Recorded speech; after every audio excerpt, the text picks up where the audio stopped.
Hi, it's Brita Wynn, and I am here to do a discussion for Ask a Witch. And today's discussion is going to be about some of the confusing terminology that we often hear out there in the world. And so one of the reasons I wanted to do that is because I hear a lot of people misuse words, and I see a lot of posts on Facebook about what words mean, and it's difficult for me to be quiet about it because part of my four-field education in anthropology included a full-on graduate aspect or discipline in linguistics. And so, I'm going to be talking about some of the terminology and what it means and what the root words are and what the history of it is to help you maybe have a better understanding of what the terminologies mean, because a lot of people don't really know. I think they just hear words used and they don't really think about what the words mean or what their history is. And I think it's important for us to understand, because what words do is they give us a symbol for a concept. That's what they do.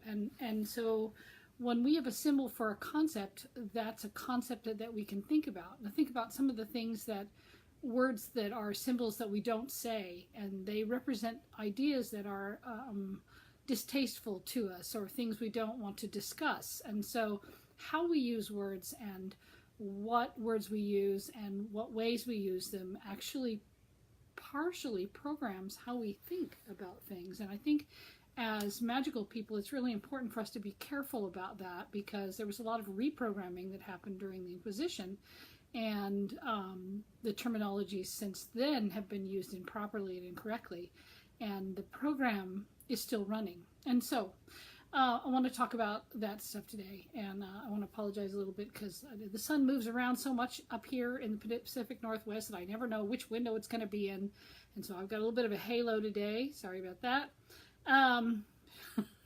One of those joys of living up here. I'm going to start with the word pagan, because people use it a lot. And the word pagan comes from the word pagani.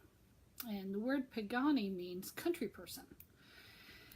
And what's interesting about that is that, pagan is used to describe people who are traditional practitioners of religions or traditions that are older than the organized traditions of, say, Christianity or Judaism or other traditions of that sort. A country person is a person who lives not in the city, okay? And also heathen is in that same category. It means a person who lives on the heath. Both of these terminologies have some interesting, incarnations, or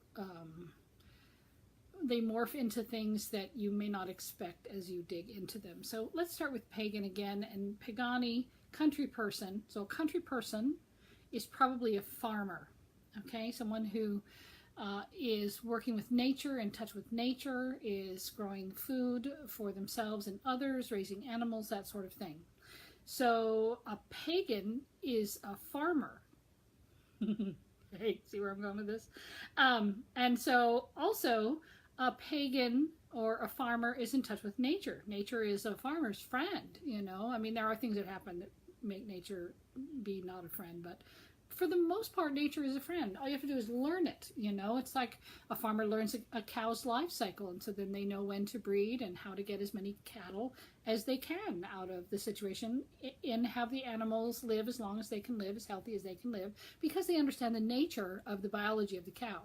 They understand the nature of weather, and they study weather. As a farmer, I look at the weather every single day, sometimes several times a day in the spring when I'm not sure if the weather's going to go nuts and freeze in like May. So we actually are very much in touch with nature. And so people who are in touch with nature, okay, now think about how people wield the word pagan as if a person who is a pagan is evil. So a person who is a pagan is a country person who is a farmer who is in touch with nature. And remember, nature traditions and nature connection was painted as evil during the Inquisition. Anyone who was in touch with nature was clearly dancing with the devil under the moonlight. And so we also get this idea of country people being backwards or uneducated. Having been a college professor in the city and in the country, I can tell you there are just as many dumb people in the city.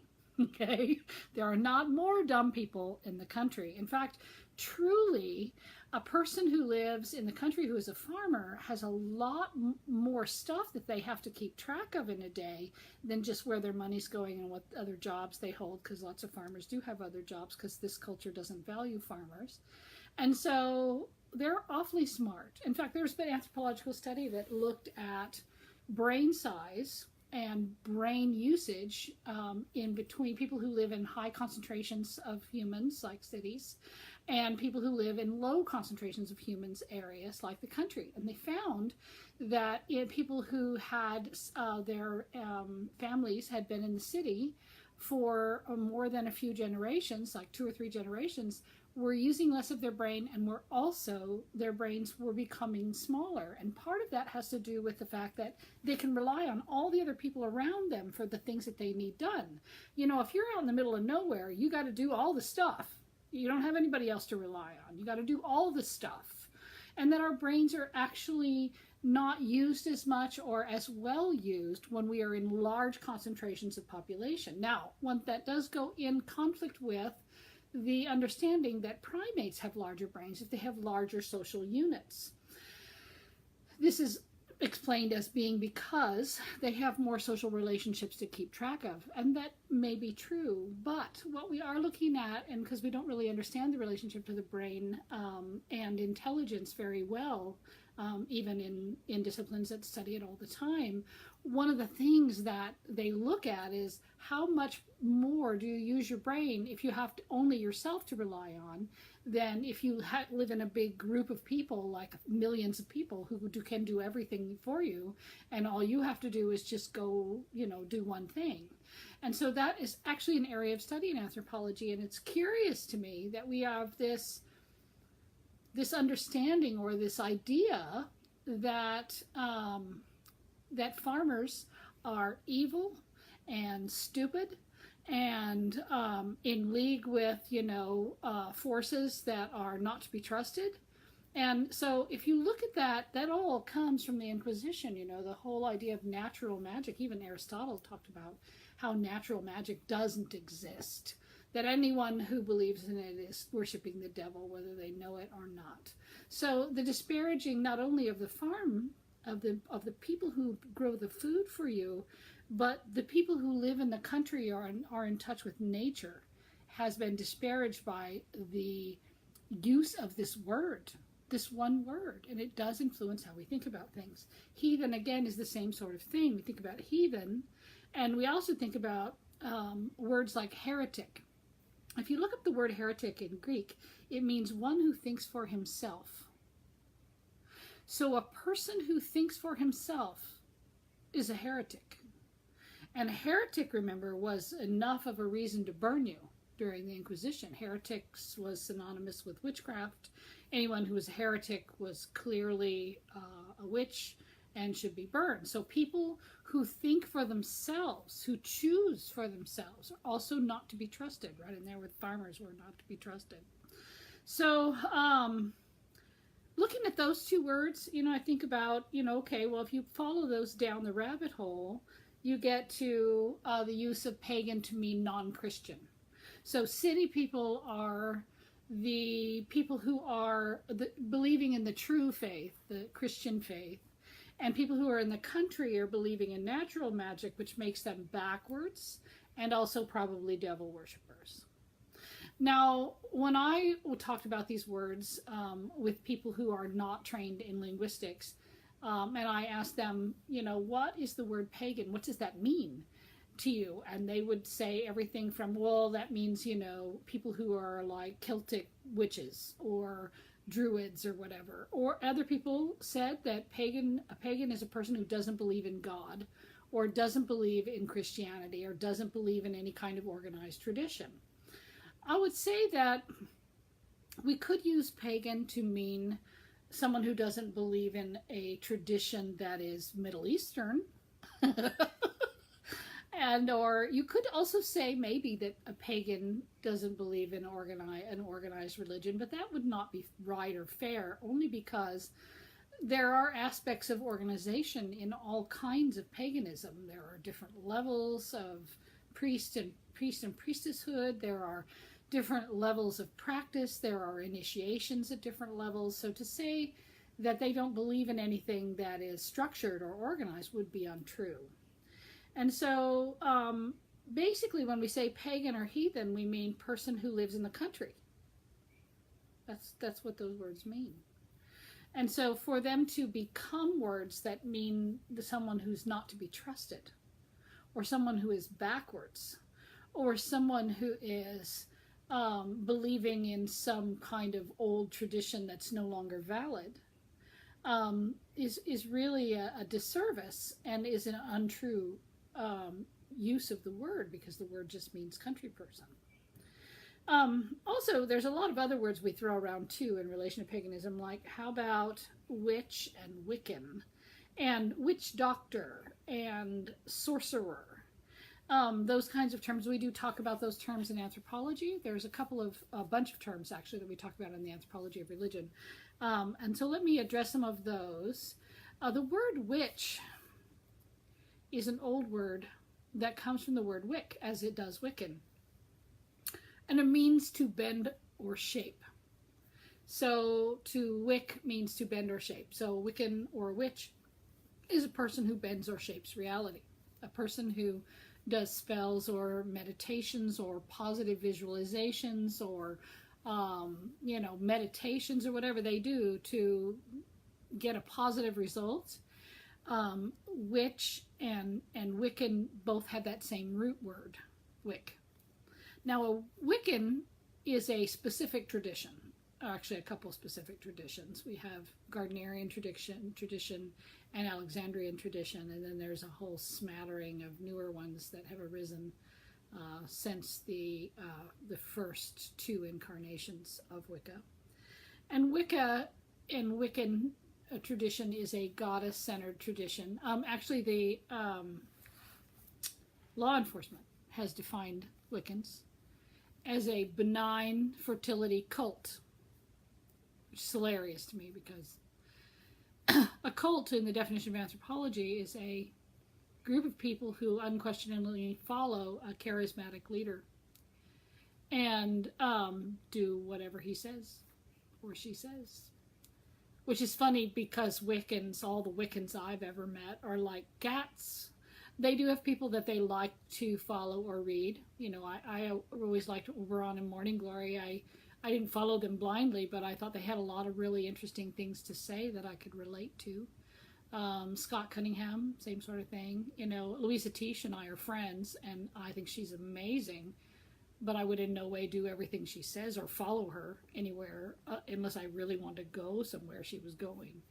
So I don't really think cult fits, but it's the closest word law enforcement could find to try to define what it is we're doing. I remember I had a funny experience. I used to lead rituals a lot in the Sacramento area, and I used to do them a lot at a little shop called Earth Central, which is no longer there. And there was some altars in a stone circle out back behind this little witch shop called Earth Central, and we would go back there and do circles on Sabbats, big groups of people. And there was a fence around it, because there didn't used to be a fence around it, and someone came and destroyed the circle and took all the crystals and broke them and all kinds of terrible things. So Deborah put a fence around it. And so you couldn't really see what we're doing. And one evening we're out there and we have a fire in the pit in the back, and there's stones. She had made a stone circle, and there's altars with candles, and we're in the back and we're getting set up and ready to go to do the circle, and we hear a police siren, and a police car pulls in right next to the gate really fast and comes to a screeching stop. with the siren on, and then the lights flashing, and comes to the gate and says, knocks on the gate and says, we need to come in there. What are you doing? And everybody kind of faded into the darkness. And I was like, okay, well, I'm the priestess, so I guess it's my job to explain to these officers what it is we're doing. So I opened the gate and I said, hi, officers, how are you this evening? And they looked a little stunned and they asked me what we were doing. What are you doing? I said, we're having a Wiccan ceremony. And they said, well, what is Wicca? What is this fire? What is this you're doing? I said, it's a religious ceremony. It's a goddess-centered tradition. Here, come on in and let me show you the altar so that you can see what it is that we celebrate. And so they came through the gate and they looked a little more relaxed, and we went around the circle and I talked about what air represents and what the symbols represent and what their history is. And then we went to the fire quarter and we continued to do that, and they listened very intently and were very polite and asked a couple of questions. And as we got around the circle, we finally got to the end, and one of the officers said to the other one, I read about this in one of our training manuals. It's a cult, but it's not a dangerous one. And I said, well, we're not actually really a cult. I mean, I know what the law books say, but that's not really what we are. We're nature. We celebrate nature. That's what we do. We're tree huggers and we celebrate nature. And he was like, oh, okay, well, I understand. Well, you guys carry on. And then he went out the gate and we shut the gate and did the circle.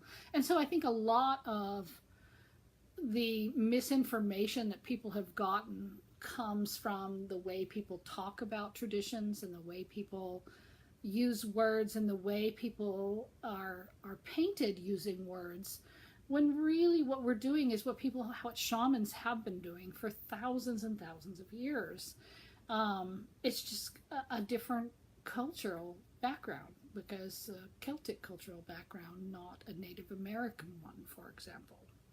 So witch doctor is a term that was given by white people to shamans because they do magic and they also are healers. And sorcerer is a term that also is used, and in anthropology it basically means someone who is not a shaman but is a magic user, someone who does magic, that can do magic on your behalf or not on your behalf. And so basically sorcerer is someone that is not revered in the same way as a shaman is in a traditional culture. So and then there's a whole lot of traditions that fall under the categories of pagan and heathen. Of course, Wiccan does. There's various kinds. There's also Dianic Wiccan, which is it's feminine centered. There's no God aspect of God in Dianic Wicca. But druids, also true, chaos traditions, those kinds of things are all lumped into one category, which is pagan. That's a category we use because it means non-Christian to the modern world. But there are also other terminologies that are used by people in other cultures and also in anthropology. And some of the terminologies that we use in anthropology, I want to talk about those a little bit too, because they're really a lot the same as some of the things that we see in Wicca, but we don't look at it the same way because of the aspect of the idea of heresy and devil worship and all that stuff that got overlaid on anyone who practiced natural magic during the Inquisition or the Middle Ages. So a medium is a person who can channel another spirit. There's a lot of them out there, when I lived up in Weimar, there was a guy next door to me who read Cryon all the time, and he's supposed to be a spirit from the Pleiades. My mother and my grandmother were both really into the Seth materials and Seth speaks and those kinds of things. Seth was a spiritual teacher who came through a woman named Jane Roberts. And I actually saw her in person do a channel because my Aunt Louise was really into it, and they were in San Francisco, and I had a chance to see that. It's pretty hard not to believe when you see it, because the person, their energy changes, everything changes about them. But a person who is a medium is a person who can be a channel for another spirit being. So someone who can open their self like a vessel and let other spirits come through them and talk. So that exists. I mean, that's calling down the moon, is that, you know? I mean, in Wicca, we invite the spirits to inhabit our bodies. In voodoo tradition, for example, Santeria, and many other variations thereof, it's called being ridden. And the spirits are invited in so that they can speak or heal or do whatever they need to do within the vessel of a body. And so those things exist in pagan traditions as well as in Christian traditions, you know. When I was a Methodist, for example, we were asked to invite the Spirit of Christ into ourselves, and that we would know it when Christ came into us. And I can tell you that the feeling that I had when that experience happened to me was exactly the same experience. It felt exactly the same as when I called down the moon and I felt the goddess take over my being. So being a medium, that aspect of religious practice is not well understood, and the terminology is not well understood, but it basically exists in all traditions. A shaman is a person who is a part-time spiritual practitioner. They're not a person who is supported by their community 100% like a priest is. A priest is a religious functionary that is completely supported by the church, or whatever church it is that they serve. I mean, you know, the Catholic priests, they all have a rectory where they live, and they're fed, and they get a stipend every month, or salary every month. They are completely and entirely supported by their community. A shaman is still expected to hunt and gather along with everyone else, but may be given special things like a chicken or a gift when they heal. But healing, in some cultures, being a shaman is looked upon almost as a burden, because a shaman is someone who's chosen by the gods to be a leader, a religious leader, and to be a healer.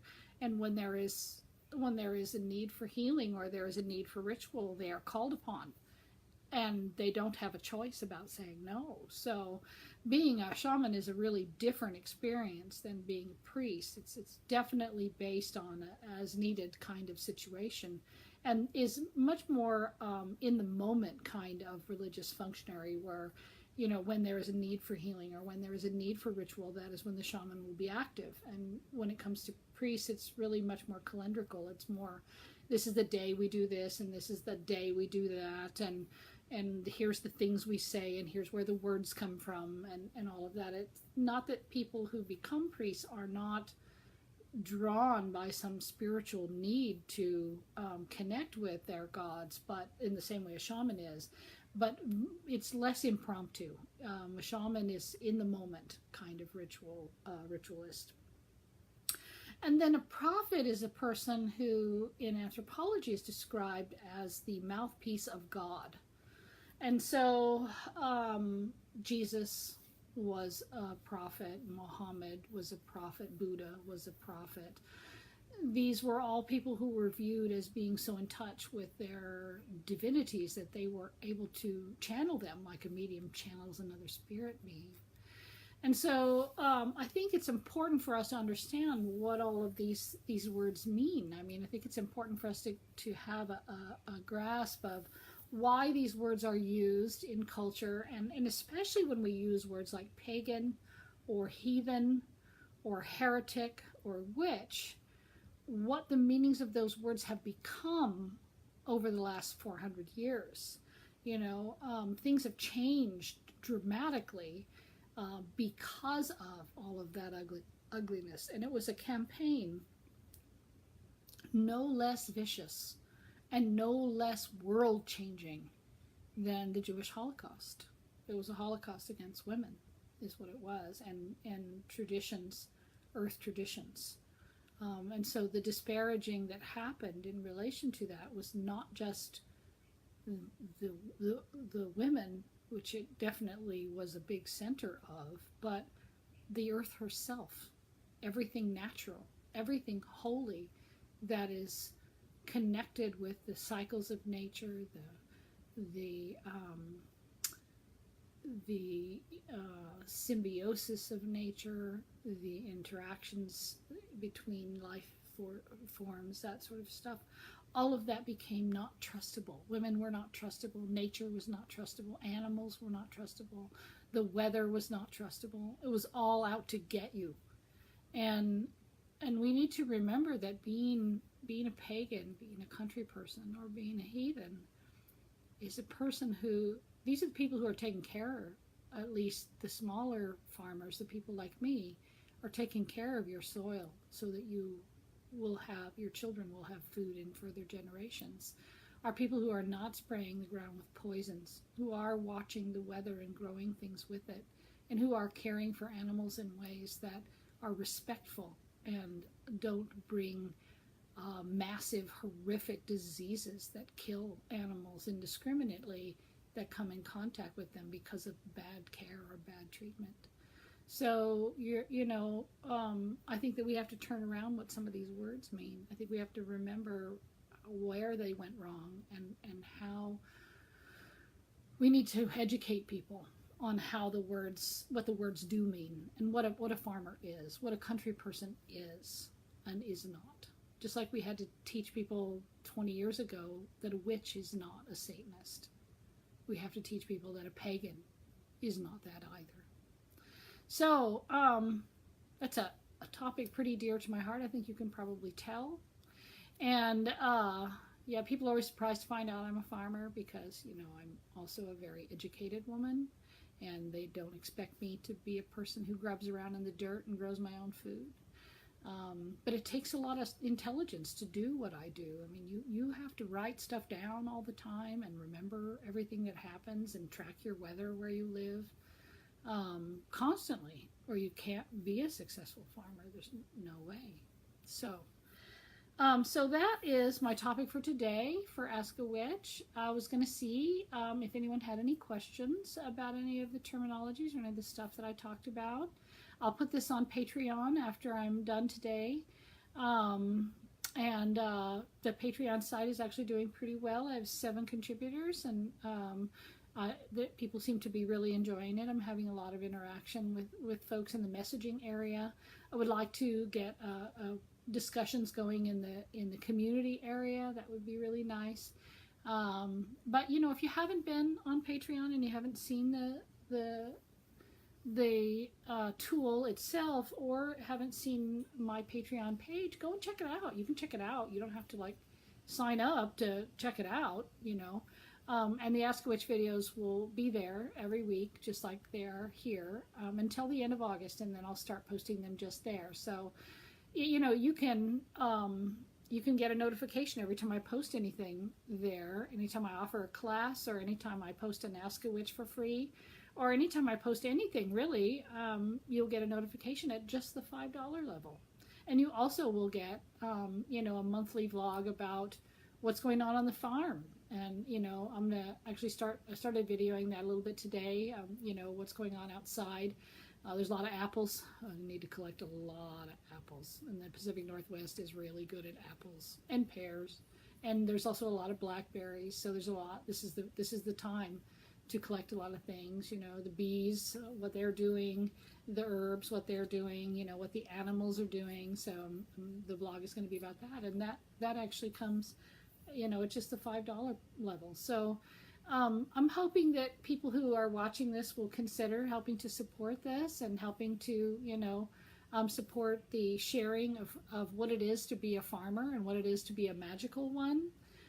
Because I think it's really important for us to remember. I think we're pretty separated from nature in the modern world, and I think we need to remember what farmers do for us. I think that's pretty important. So anyway, it was wonderful to see you on today, and I don't see any questions or any comments this time. So I'll be back next week for the next Ask a Witch, and I think the next one is on the Wiccan read, and we're going to talk about how that reads completely, but also what each part of it means and how one can live by one rule only. Because, a lot of religions have a lot of rules. I mean, 10 or 108 or, all kinds of rules. And Wicca just really has one. There's just one. And I want to talk about that a bit, because it has a lot to do with being conscious. Okay? All right. Thank you. It was wonderful to see you today. Bye.